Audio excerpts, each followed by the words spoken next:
सत्य वचन, अमर वचन, जीवित वचन, दिव्य वचन, सत्य वचन, अमर वचन, जीवित वचन। साई दा बामा बनी दा बामा बगरे सा निरे सा निरे सा निरे सा निरे सा। दिव्य वचन, सत्य वचन, अमर वचन, जीवित वचन, दिव्य वचन, दिव्य वचन।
मेरे दिल मेरे मन में आ, ये दिल अपना मंदिर बना।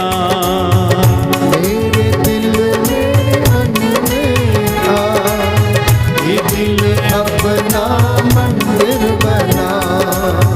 मेरे दिल मेरे मन में आ, ये दिल अपना मंदिर बना।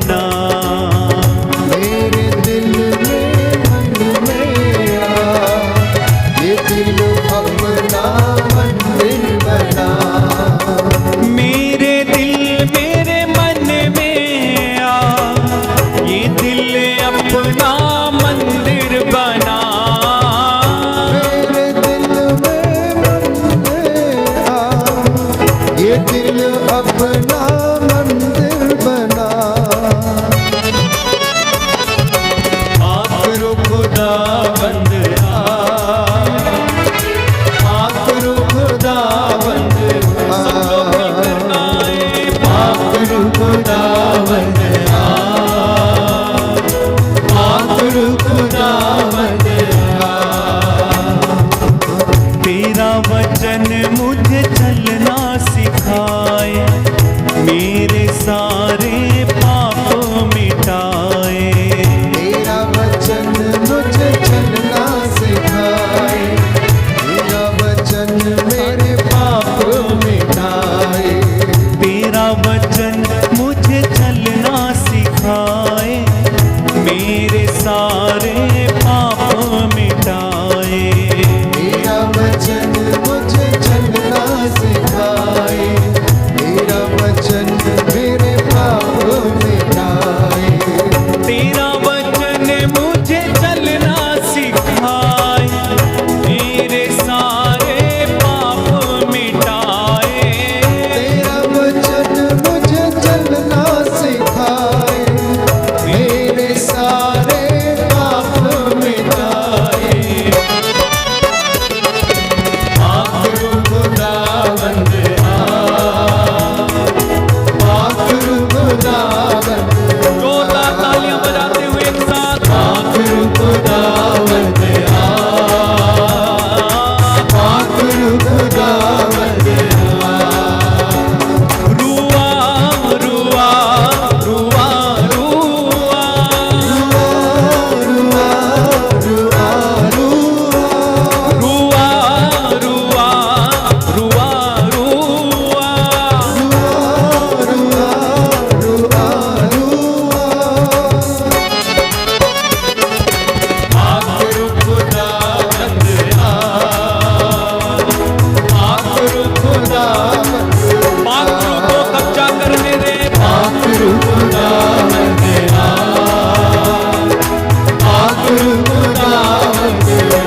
क्रिस्त में मेरे प्यारे भाइयों और बहनों,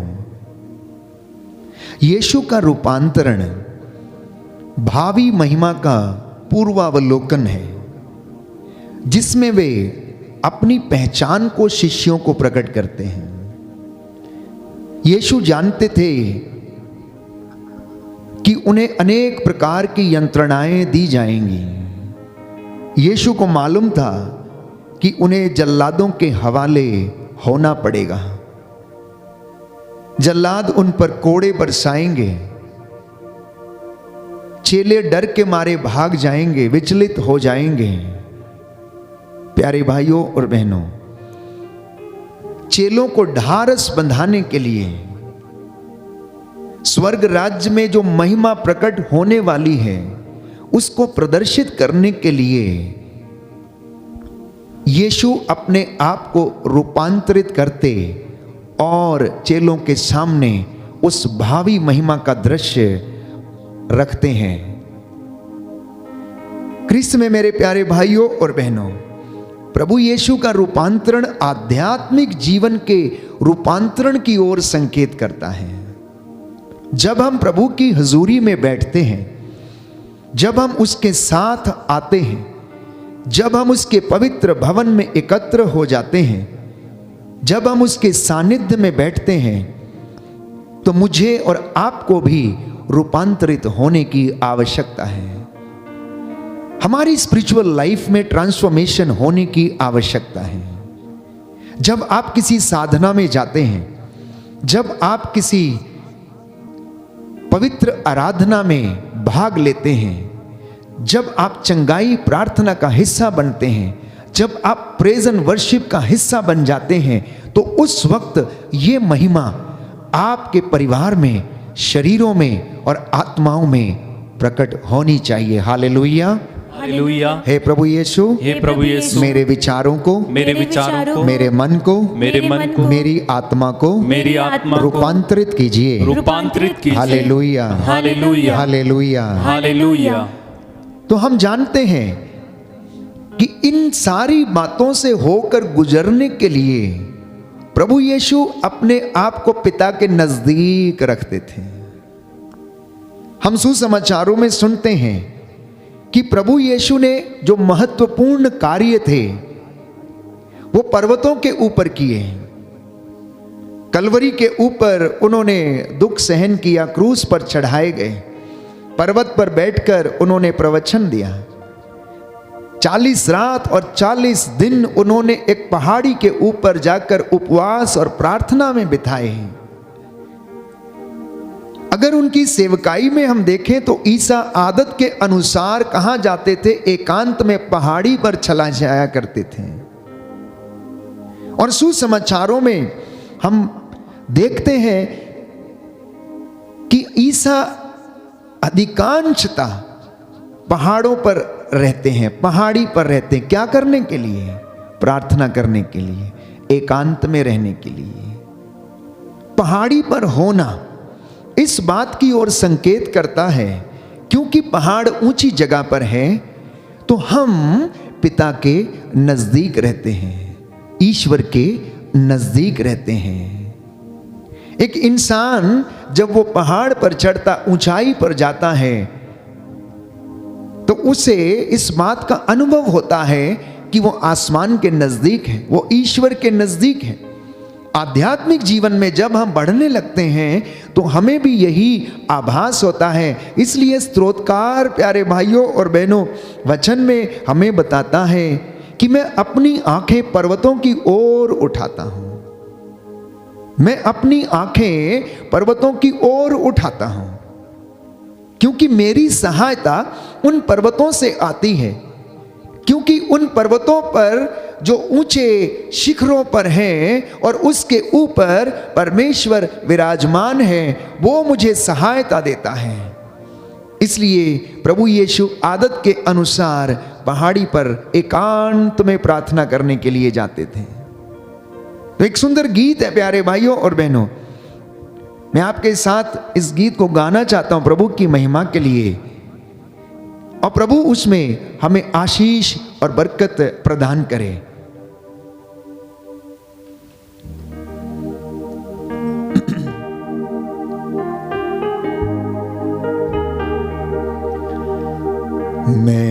आंखें अपनी पर्वत की ओर उठाता हूँ, मैं आंखें अपनी पर्वत की ओर उठाता हूँ। मुझको है पता सहायता वहीं से आती है, मुझको है पता सहायता वहीं से आती है। मैं आंखें अपनी पर्वत की ओर उठाता हूँ, मैं आंखें अपनी पर्वत की ओर उठाता हूँ।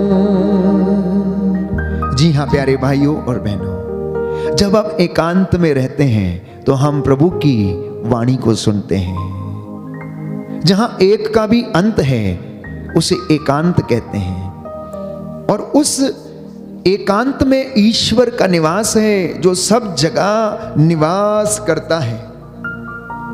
इसलिए प्रभु ये कहता है कि तुम मेरी वाणी को सुनो और तुम अपने आप को बदल डालो, तुम अपना आचरण सुधार लो और मैं तुम पर दया करूंगा। जब ईश्वर के ये वचनों को हम सुनते हैं, यूहन्ना के पहले पत्र अध्याय 4 पद संख्या 4 में हम पढ़ते हैं कि बच्चों तुम ईश्वर के हो और ईश्वर की संतान पाप नहीं करती हैं। प्रभु की वाणी आकाश से सुनाई पड़ी, ये मेरा प्रिय पुत्र है और तुम इसकी सुनो। जब हम इन बातों को ग्रहण करते हैं, सुनते हैं, तो ये हमें ढारस देती हैं, विश्वास पैदा करती है हमारे जीवन में। ये हमें उस प्रेम का अनुभव कराती हैं जो यीशु के जीवन में पिता ईश्वर ने उनको वो प्रेम का अनुभव दिया जब वो उस पहाड़ी पर जाते और पिता से कनेक्ट हो जाते थे। तो माउंटेन एक्सपीरियंस जो है ये हर एक विश्वासी के जीवन में होना चाहिए। अब आप कहेंगे फादर हम इस वक्त पहाड़ों पर कहाँ जाएं? आप जिस घर में बैठे हैं, जिस वेदी के सामने आप प्रार्थना कर रहे हैं, प्यारे भाइयों और बहनों, आपके लिए और मेरे लिए वही वो पर्वत है जहां से हमें सहायता आती है। ये वेदी वो पर्वत है, ये वेदी प्यारे भाइयों और बहनों वो जगह है जहां से परमेश्वर का पुत्र यीशु मसीह हमें अपना रूपांतरित शरीर और महिमा में शरीर का दर्शन कराता है। और यदि कोई विश्वास में पक्का है, पवित्रताई में है, तो इस महिमा को देखेगा। और जब आप उस महिमा को देख लेंगे, अनुभव कर लेंगे, तो आप रूपांतरित हो जाएंगे। You will be transformed. हमारा मन परिवर्तन हमें रूपांतरण की ओर ले जाता है। हमारा मन परिवर्तन रूपांतरण की ओर ले जाता है। Transformation leads to transfiguration my dear brothers and sisters. मन परिवर्तन, हृदय परिवर्तन, मेटेनोइया जिसे हम कहते हैं चेंज ऑफ हार्ट, ये हमें आध्यात्मिक बदलाव की ओर ले जाता है। तो मैंने आपसे जिक्र किया कि प्रभु यीशु का पर्वतों से अच्छा खासा नाता था। पुरानी व्यवस्था में भी हम पढ़ते हैं प्यारे भाइयों और बहनों कि परमेश्वर ने एक चट्टान से लोगों को पानी निकाला और पिलाया। पुरानी व्यवस्था में हम पढ़ते हैं कि एलिया पर्वतों के ऊपर चला गया, वहां पर उसने जाकर अपने आप को पर्वतों की एक पहाड़ी की दरार में छिपा लिया। वो उसके छुपने की जगह थी। स्तोत्रकार कहता है कि मेरी छिपने की जगह तू है, मैं कहां जाऊं? पाताल में जाता हूं तू वहां है, पर्वतों पर जाता हूं तो तू वहां है, यदि मैं समुद्र में छिप जाऊं तो तू वहां है, बादलों में चढ़ जाऊं तो तू वहां है, तू सब जगह है, मैं कहां जाकर अपने आप को छिपाऊं।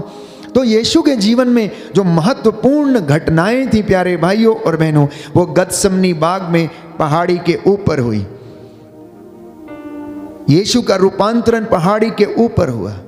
यीशु ने 40 रात और 40 दिन उपवास किया, वो पहाड़ी पर किए। क्रूस की यात्रा एवं जो बलिदान थी कलवरी के पहाड़ पर हुई और अपने चेलों को जो महिमा दिखाई वो उन्होंने पर्वत के ऊपर दिखाई। तो मैंने आपसे कहा कि यीशु ने अपनी आने वाली जो महिमा थी उसको रूपांतरण के जरिए चेलों के बीच में प्रकट किया। क्या मैं और आप इस रूपांतरण को कभी अपने जीवन में अनुभव करते हैं या नहीं? क्या हम परमेश्वर के नजदीक आने का प्रयास करते हैं या नहीं? क्या हमें लगता है कि जब हम पवित्र भवन में बैठते हैं तो ये हमारे लिए वो जगह है, वो पवित्र जगह है जहां से हमें सामर्थ्य मिलता है, जो हमारी आत्माओं को उत्साहित करता है, जो हमारी आवश्यकताओं में हमारी सहायता करता है? क्या हमें ये लगता है? ये डिवाइन एक्सपीरियंस, ये दिव्य अनुभव हर एक विश्वासी को होना चाहिए। जैसे पेतरुस ने, याकूब और योहन ने उस डिवाइन एक्सपीरियंस को देखा, महसूस किया, जैसे उन्होंने उस दिव्य दृश्य को देखा, क्या मैं और आप ऐसे दिव्य दृश्य आराधना के दौरान देख पाते हैं या नहीं? जब संस्कारों को अनुष्ठान किया जाता है, क्या उन संस्कारों के जरिए हम इस दिव्य प्रकाश को या दिव्य दृश्य को देख पाते हैं या नहीं? आज ये मनन चिंतन का विषय है और प्रभु हमें अपनी महिमा दिखाना चाहता है। प्रभु हमें अपनी महिमा दिखाना चाहता है। अक्सर हम प्रार्थना करते हैं प्यारे भाइयों और बहनों, लेकिन हम विश्वास नहीं करते हैं कि हमारी प्रार्थना जो है ऊपर जाती है और आशीष लेकर नीचे आती है। इसी तरह से एक बच्चा अपने हाथ में एक छोटी गेंद लेकर खेल रहा था। वो जोर जोर से उसे ऊपर उछालता और उसके बाद उसे कैच करता और अपने हाथ में रखता था। He was throwing the ball up and down, up and down, up and down. एक याजक वहां से गुजर रहा था, एक पुरोहित वहां से गुजर रहा था और उसने बालक को देखा और उससे पूछा, तुम क्या कर रहे हो? तुम ये गेंद बार बार ऊपर फेंकते हो और नीचे आती है तो उसे कैच करते हो, आखिर तुम कर क्या रहे हो? और बालक ने बहुत अच्छा जवाब दिया कि मैं ये गेंद ईश्वर की ओर फेंकता हूं, मैं ये गेंद ईश्वर की ओर फेंकता हूं और ईश्वर मेरी ओर फेंकता है। ये मैं गेंद ईश्वर की ओर फेंकता हूं और ईश्वर मेरी ओर फेंकता है। मैं जब फेंकता हूं तो प्रभु पकड़ लेता है और प्रभु जब फेंकता है तो मैं उसे पकड़ लेता हूं, कैच कर लेता हूं। हमारी रोजमर्रा की जिंदगी में ऐसे तमाम उदाहरण जिनको हम अपने जीवन में अनुभव करते हैं, ऐसी तमाम बातें हमारे जीवन में घटित होती हैं और इन साधारण बातों में क्या हम इन डिवाइन एक्सपीरियंस को देख पाते हैं या नहीं? वो पुरोहित बड़ा आश्चर्यचकित हुआ जब उस बच्चे ने इस बात को बोला कि जब मैं गेंद फेंकता हूं तो प्रभु पकड़ लेता है और जब प्रभु फेंकता है तो मैं पकड़ लेता हूं। जब हम प्रार्थना करते हैं, हम अपनी प्रार्थनाओं को, स्तुति को, आराधना को, प्रायश्चित को क्या करते हैं? प्रभु की ओर उठाते हैं, प्रभु की ओर फेंकते हैं और प्रभु उसे रिसीव करता है और हमें उसके बदले आशीषें देता है। यह डिवाइन एक्सपीरियंस है। जिस दिन हम इस बात को महसूस कर लेते हैं कि मेरी एक भी प्रार्थना खाली नहीं जाती है, वो प्यारे भाइयों और बहनों मेरे और आपकी ट्रांसफॉर्मेशन का दिन हो जाता है। वो मेरे और आपके बदलने का दिन हो जाता है।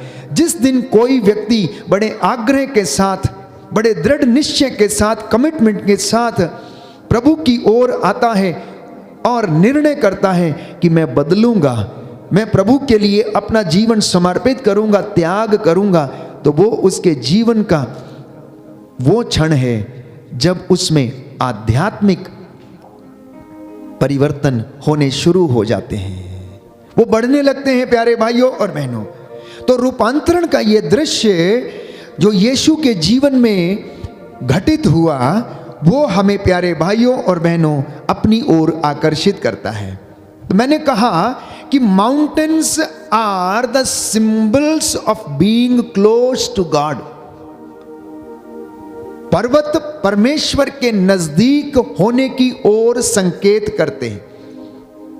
मत्ती के सुसमाचार अध्याय 4 पद संख्या 8 में हम पढ़ते हैं कि यीशु मसीह को प्रलोभन दिया गया पर्वत के ऊपर। यीशु मसीह ने अपना पर्वत प्रवचन दिया। मत्ती के सुसमाचार अध्याय 5 पद संख्या 1 में हम पढ़ते हैं, यीशु मसीह ने गलील की झील के किनारे जो पर्वत था, हम पढ़ते हैं मत्ती के 15वें अध्याय पद संख्या 29 में कि प्रभु ने वहां पर एक व्यक्ति को चंगा किया। मत्ती के अध्याय 17 पद संख्या 1 में हम पढ़ते हैं कि यीशु मसीह ने अपने आप को रूपांतरित किया और चेलों को अपनी महिमा दिखाई। मत्ती के सुसमाचार अध्याय 24 पद संख्या 3 में हम पढ़ते हैं कि यीशु मसीह ने अंतिम शिक्षा का जो डिस्कोर्स था वो पर्वत पर दिया। मत्ती के सुसमाचार अध्याय 27 पद संख्या 33 में हम पढ़ते हैं कि यीशु मसीह प्यारे भाइयों और बहनों कलवरी के ऊपर अपने प्राणों को निछावर कर देते हैं।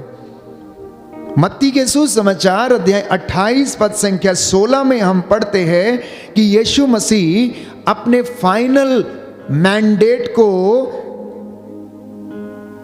गलील के पर्वत के ऊपर देते हैं। और इतना ही नहीं, रूपांतरण के समय पर्वत के ऊपर उन्होंने मूसा और एलिया से बात की। मूसा जो व्यक्ति था जिसके द्वारा नियम इजरायलियों को दिए गए थे, वो नियम पर्वत सिनाई पर उसे मिले। प्रभु ईश्वर मूसा से पर्वत पर मिलने आया करता था।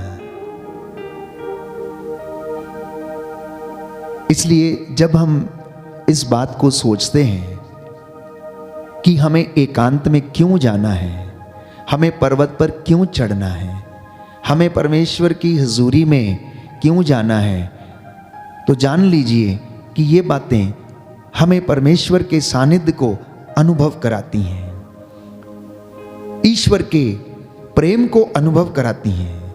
वो हमें ईश्वर के नजदीक होने का आभास कराती हैं।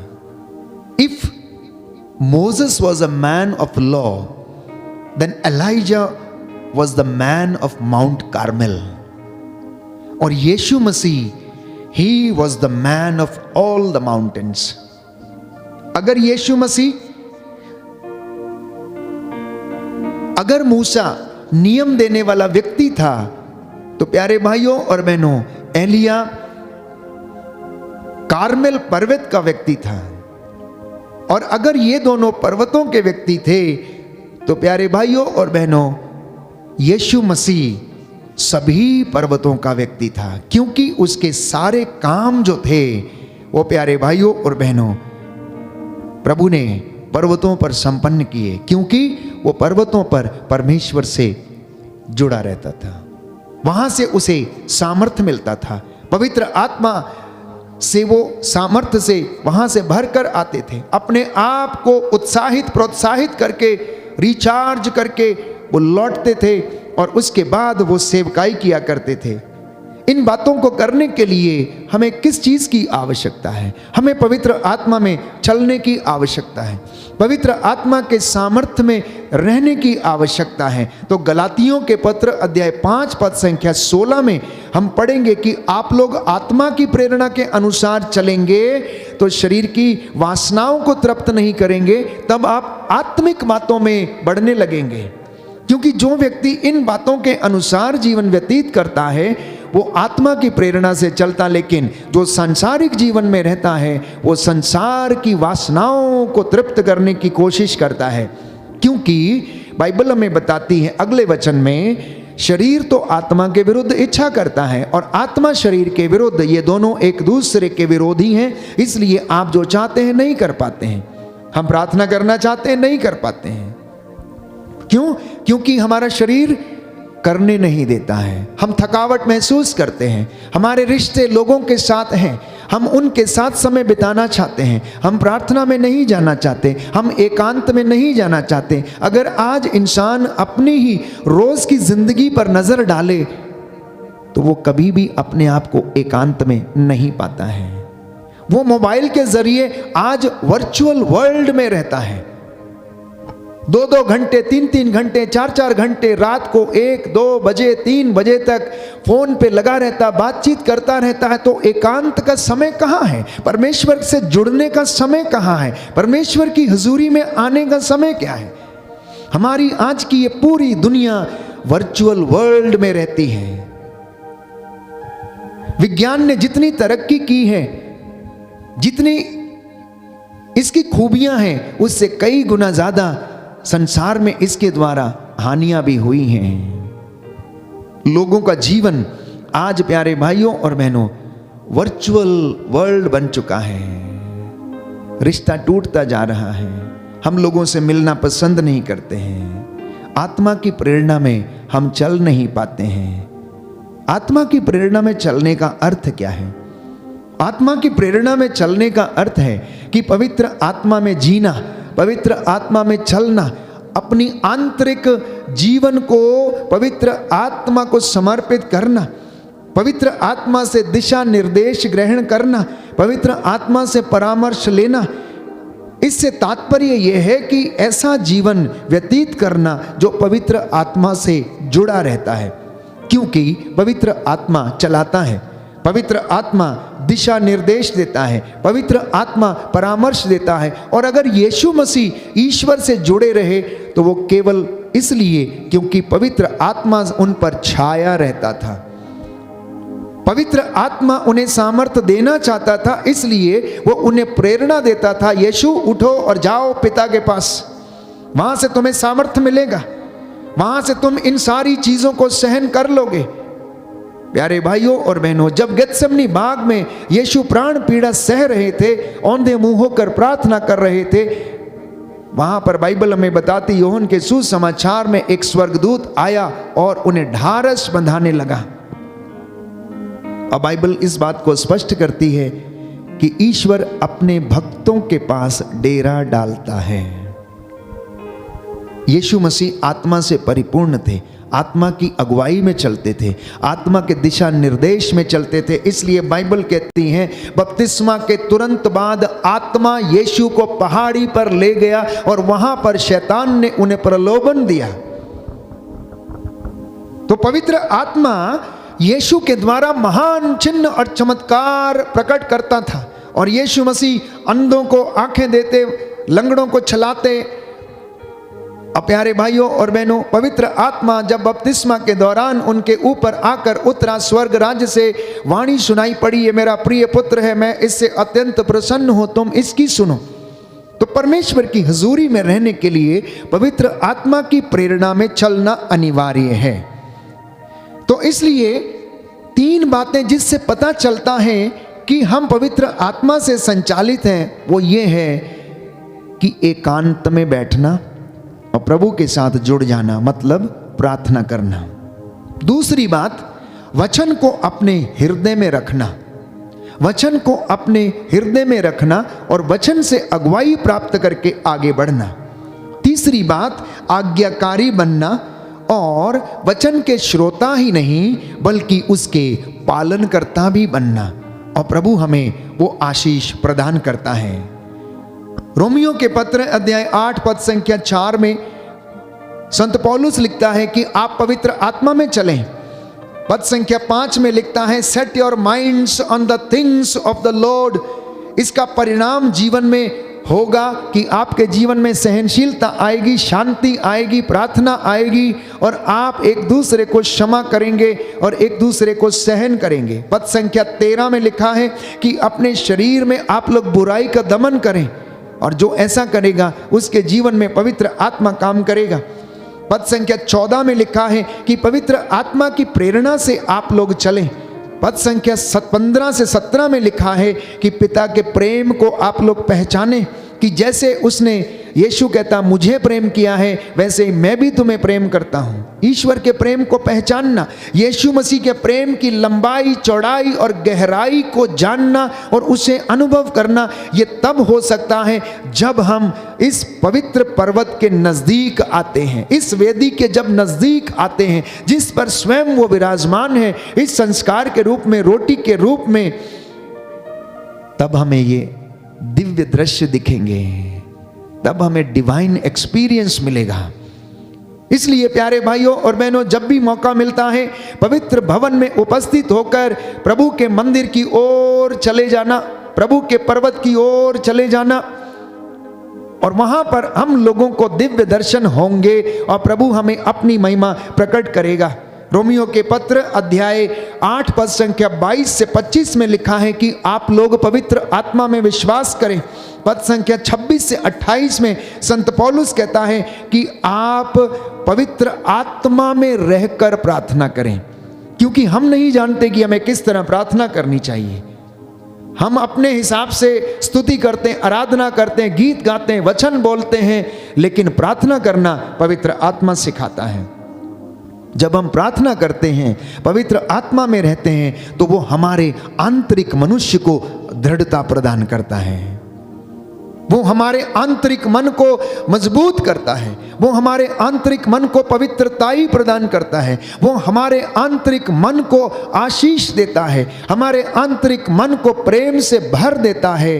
और जब हमारे अंदर से वो भाव निकलते हैं प्यारे भाइयों और बहनों, तो उनसे परमेश्वर की महिमा होती है। Hallelujah, hallelujah. यीशु की स्तुति हो, यीशु की स्तुति हो, यीशु को धन्यवाद, यीशु को धन्यवाद, यीशु की आराधना हो, यीशु की आराधना, यीशु की महिमा हो, यीशु की महिमा हे हो। प्रभु यीशु, हे प्रभु मैं यीशु, विश्वास करता हूँ मैं विश्वास करता हूँ आप हमारे बीच में हाजिर हैं। आप हमारे बीच में हाजिर हैं। हे प्रभु यीशु, हे प्रभु यीशु, हमारे आध्यात्मिक जीवन को हमारे आध्यात्मिक जीवन को परिवर्तित कर दीजिए। परिवर्तित कर दीजिए। Hallelujah, hallelujah. हे प्रभु यीशु, हे प्रभु यीशु, आप बढ़ते जाएं आप बढ़ते और जाएं मैं घटता जाऊं। और मैं घटता जाऊं। Hallelujah, hallelujah, hallelujah. हालेलुया। तो एक विश्वासी के जीवन में त्याग, पवित्रता, विश्वास, विनम्रता, इनका होना अत्यंत आवश्यक है। और एक मुख्य बात, इन सब को प्राप्त करने के लिए हम बस उसकी उपस्थिति में रहें।